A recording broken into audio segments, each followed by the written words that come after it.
It feels like they forgot to get someone else, and so they just called me again. And you know what? I don't mind that. I like it when people call you up by mistake. Sometimes friends do that to me. You know, they butt dial you, and then you have a great conversation, anyways. So yeah, no, I'm honored to be here. Obviously, you know, it's an amazing team to work with. Ben Winston and I have been working together for a few years now.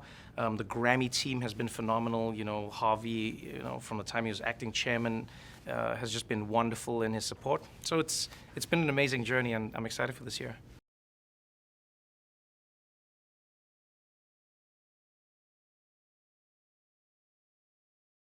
My favorite part of hosting the Grammys is the room. Have you seen the room? There's no other room in the world like it. Like, there's no other room where you get to walk through your Spotify playlist. That doesn't exist anywhere else.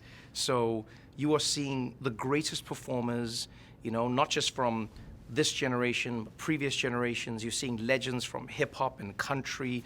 You know, you're seeing groundbreakers, people who have changed a music genre, turned it on its head.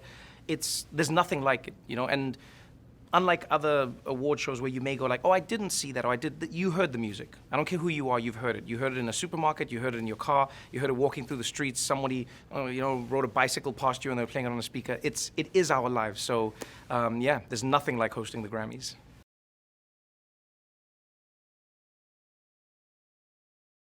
I think the biggest thing that makes it different this year is this is the first Grammy in going on 4 years, 3 years, where everybody is back.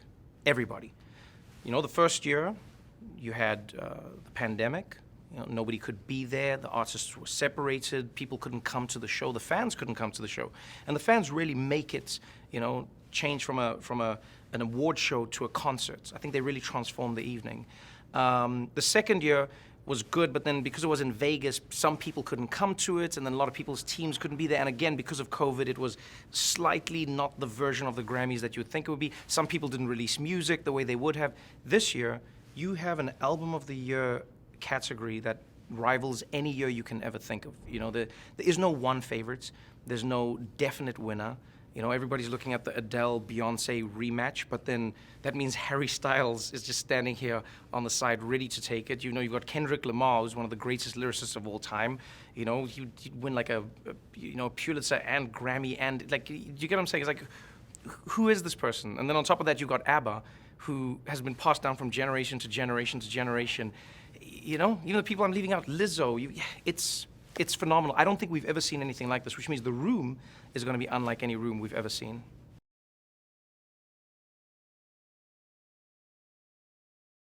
I think it would have to be the legacy.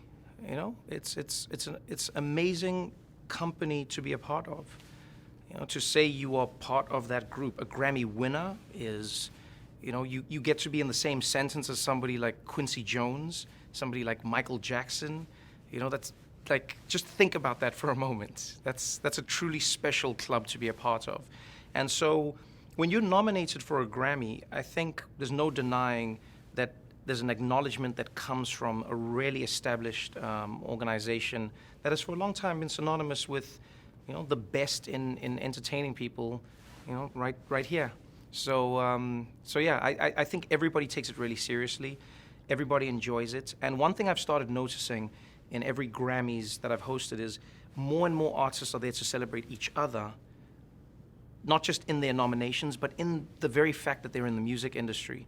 You know, you don't get to see it much, and I think it's changing a lot. It's not as much competition as people think, as it is people celebrating their fellow artists.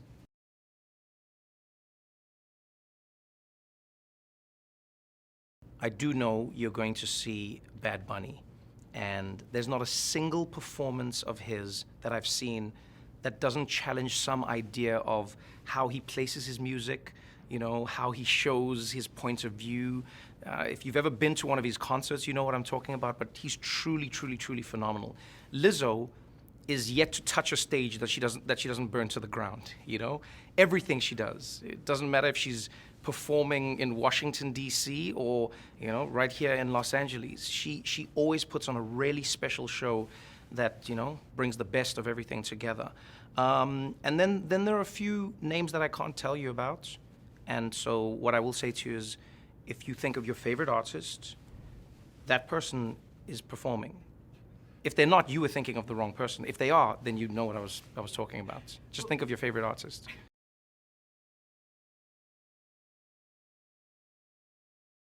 It's going to be beautiful, you know. Hip Hop 50 is a wild concept when you think about it.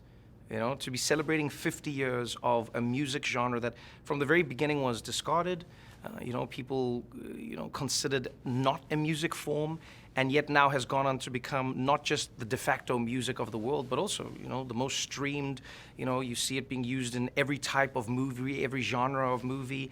It just has become the soundtrack of life, you know, in the way that rock was, I think, in maybe, let's say, the 80s to the 90s possibly, you know. You can't deny that hip-hop truly is in its moment, and we're experiencing the zenith of what the music form has become. And so 50 years of hip-hop is going to be pretty wild. And watching that journey is going to be cool, because there's nothing better than seeing where hip-hop started, where it moved to, what it's moving towards, and what we see it as today. And also seeing those links to see how similar it actually is and how different it can be at the same time.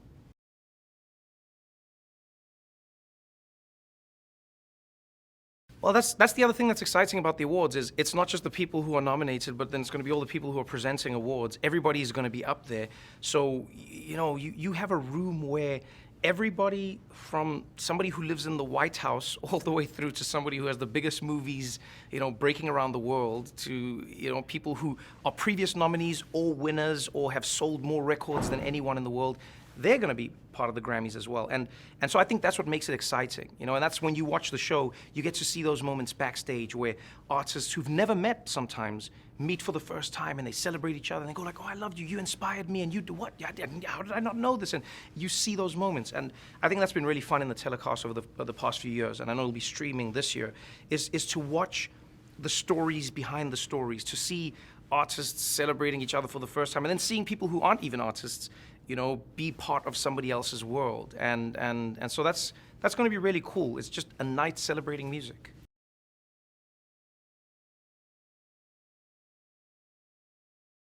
It feels familiar, but with a new name.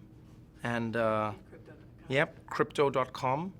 So it's good that it is still around. Crypto has had a tough time recently. So I'm happy that the arena is still here, and I'm hoping it'll be here until the end of the show. We don't know how these things go, but no, it's been beautiful. You know, it's a room with so much history, regardless of what the name may or may not be. Every week it's filled with, you know, the lore of the legends of basketball. You know, you think of all the performers who've been in this room. It carries that. It's almost imbued within the structure of the building itself, and so being in this space is really electric. You know, once I get on the stage, I feel it. You see the performers get on the stage and they feel it. Some of us have been lucky enough to do shows here, and many of us have dreamed of doing shows here. And so to be on that stage is pretty special, especially when you're surrounded by people you admire or people you're lucky enough to have worked with.